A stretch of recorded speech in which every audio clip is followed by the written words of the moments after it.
After you've finished the body, you're ready to use the second sock to make the arms, tail, ears, and mouth. Again, turn the sock inside out, but this time you'll be laying it so that the heel is flat this way. I first want you to mark the mouth. You want to leave at least a ½ inch around the mouth because you need that to fold it back. So go ahead and mark, leaving at least a ½ inch around the mouth. Then on the the part of the sock that has the opening at the top, you'll lay that flat. Mark a perpendicular line. Be sure that you're leaving enough room for the mouth there that you've left a ½ inch. Mark a perpendicular line. Find the center of the sock. Mark the center. And then draw a line down the center here. After you've done that, you'll cut across the top of the sock. You'll have the top of the sock cut off, like so. And then you'll go to your sewing machine. Again, I'm using a dark thread here so that you can see it. You'll sew 1/4 inch away from that center line. Sew all the way down, curve it around, and back stitch to create one of the arms. You'll do the same thing down the other side, and then you will cut that down the middle, and then you'll have your 2 arms. After you've sewn the arms, you're going to cut down the center. Now, when you're cutting any parts of this, make sure that you leave some seam allowance. Do not cut too close to that thread, because once you start stuffing, the arms will start unraveling. So make sure when you cut this that you leave seam allowance. You leave enough seam allowance. Do not cut close to the thread. Cut in the middle so you have seam allowance. Just cut down the center. You don't need to cut around the curve of that paw. Just cut all the way through down here, and then you'll turn those right side out. This extra fabric in here will be part of the stuffing. This will give you an idea what the different parts are going to be looking like from here. So here I've gotten my 2 arms from the top. I've gotten my mouth here, and remember you have to be sure to leave a good ½ inch. You'll notice that the knit fabric rolls. It has a tendency to roll and curl, so just be gentle with it.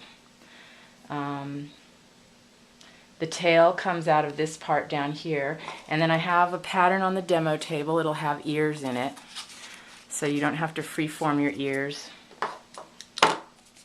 You can use this pattern to draw in the ears where the ears go.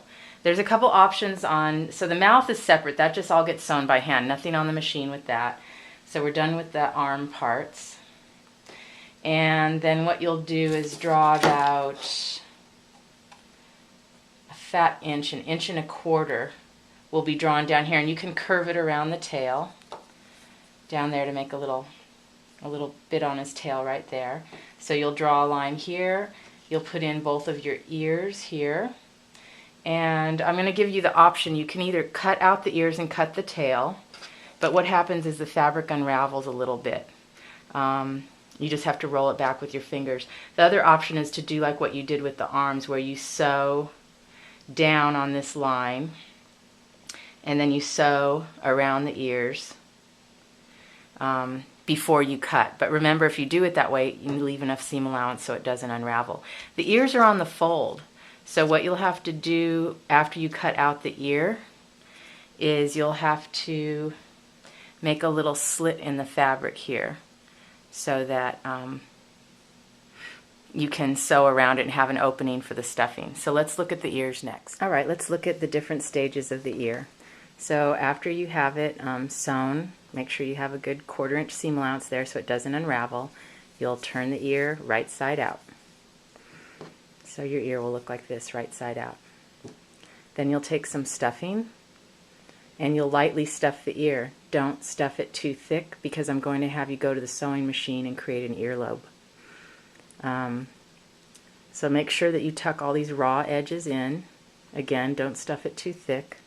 It helps to use a pin to hold that. You're going to tuck all that in. Then using a hand sewing needle, you'll do your ladder stitch all the way across the ear to close it up. There shouldn't be any raw threads hanging out. After that, you can go to the sewing machine or you can do this by hand. This one's already attached to the head, so it'll be separate like this when you take it to the sewing machine. And very carefully, about a 1/4 inch away, one presser foot, stitch around here to create an earlobe.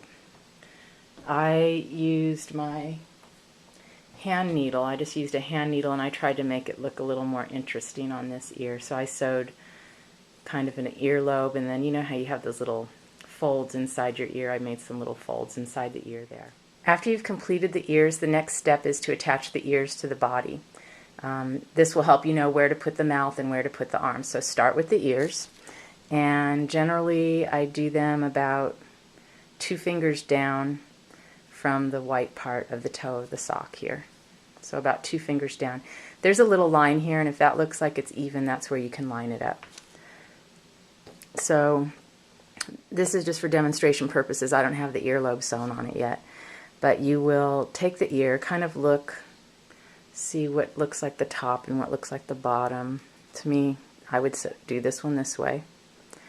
And then you're going to have to turn your monkey on the side. And then you'll get a hand needle and thread. And I start at the back, and you start your whip stitch here, or your overcast stitch. You go all the way up to the top. When you get to the top, secure it there, and then go flip it over to the other side, and then stitch it all the way down. And when you're done, you'll have your ears like so. Now the ears help me determine where to put the mouth. So I generally put the corners of the mouth right at the bottom of the ear. If you look at your own face and draw your finger from your ear to your mouth, that's about where it is.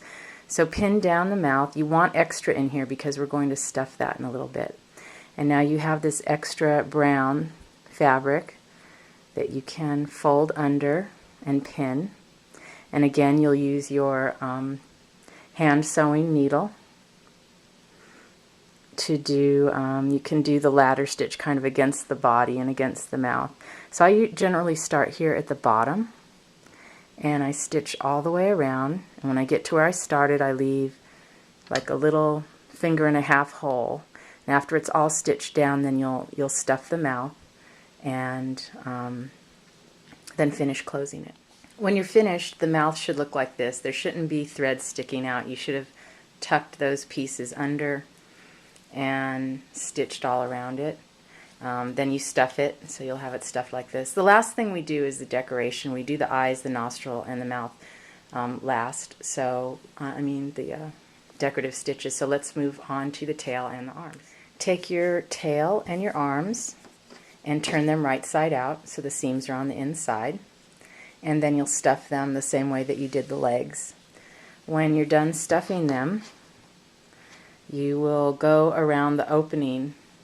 You'll do a little basting stitch around the opening, and then you'll pull that tight and close it up so that you have your arms and your tails are prepared. The arms go down from the ear, I don't know, maybe 2 fingers. So you'll kind of look at the arm and see about how far down you want it there. And then again, you're going to get your hand sewing needle, and you're going to sew all the way around.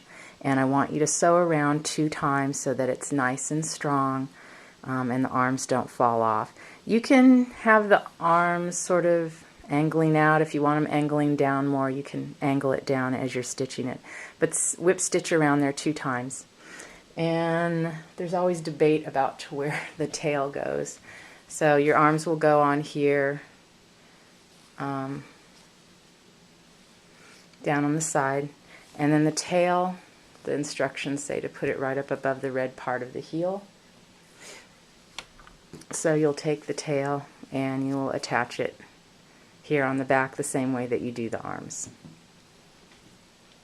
When you have all the body parts on, then you can go back and put on the buttons for the eyes and eyelashes and nostrils and his mouth.